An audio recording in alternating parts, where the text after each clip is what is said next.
बिचौलियाहरूको बिगबिगीले भरिएको यो धनुषा जिल्ला प्रहरी कार्यालयमा न्याय माग्नको लागि पीडितलाई दैनिक यहाँ धाउनु परेको छ, रुनु परेको छ। जतिसुकै सरकार फेरिए, कार्यालय प्रमुख फेरिए, तर धनुषा जिल्ला प्रहरी कार्यालयका प्रहरीको कार्यशैलीमा केही परिवर्तन देखिएन। केही दिन अगाडि हाम्रो माननीय मनिष झाज्यूले एउटा प्रश्न सदनमा उठाउनु भएको हुन्थ्यो कि 25 रुपैयाँको प्याकेटको चिप्स किन खोसेको छ तपाईको प्रहरीले। एयरपोर्टमा त ब्लू लेभल र ल्यापटप ल्याउन दिनु भएको छ, हाम्रो मधेसको बोर्डरमा 25 रुपैयाँको चिप्स किन खोज्दैछ तपाईको त्यहाँको सीमामा रहेका सुरक्षाकर्मीहरूले।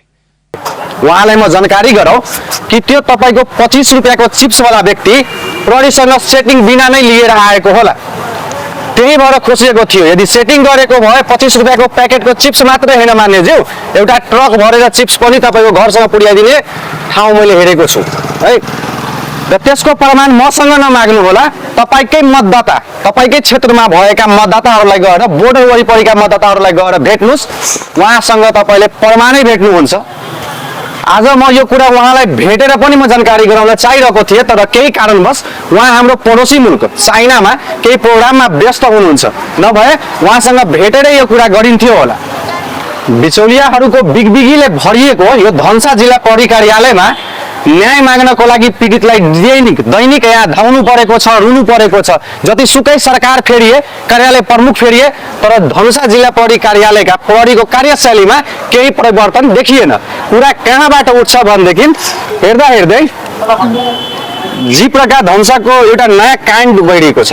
त्यो के काण्ड हो भने 2083 4 28 गते बिहीबारको राति करिब 10 बजे एकजनालाई पत्रकारमाथि कुटपिटको कारणले समातिन्छ, पक्राउ गरिन्छ। त्यसमध्ये एकजना फरार पनि थियो। त्यसकै भोलिपल्ट शुक्रबारको दिन त्यो उक्त व्यक्तिलाई जिम्मा जवानीमा दैनिक हाजिरीमा छोडिन्छ।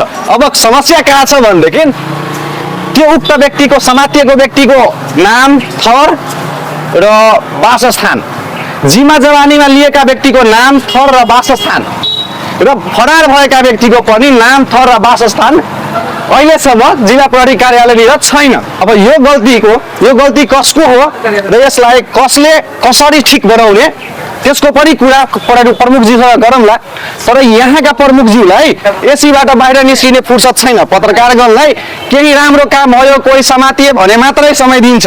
उहाँसँग पर्सनली कुरा गर्न खोज्नुभयो, अन्तर्वार्ता लिन खोज्नुभयो भने अन्तर्वार्ताको लागि समय पाइँदैन। अब प्रश्न कहाँ उठ्छ भने अब जाहेरी पीडित पक्षले जाहेरी कमाथि दिने, जबकि नामै थाहा छैन हैन। जाहेरी दिने भने को माथि दिने र कसरी दिने। अब यो गल्ती उनीहरूको हो कि सेटिङमा छोडिएको हो कि यसमा पीडित पक्षले न्याय कसरी पाउने भन्ने पनि एउटा गहिरो प्रश्न उठेको छ। हुन त मिटर ब्याजीको कुरामा पनि पटक पटक सेटिङ र चलखेल, पावरको चलखेल भएको कुराहरू उठेकै छ। र यस सम्बन्धित पनि कुनै दिन मौका पाएँ भने कार्यालय प्रमुखज्यूसँग पक्कै पनि प्रश्न गर्नेछु। अहिलेको लागि यति नै, धन्यवाद।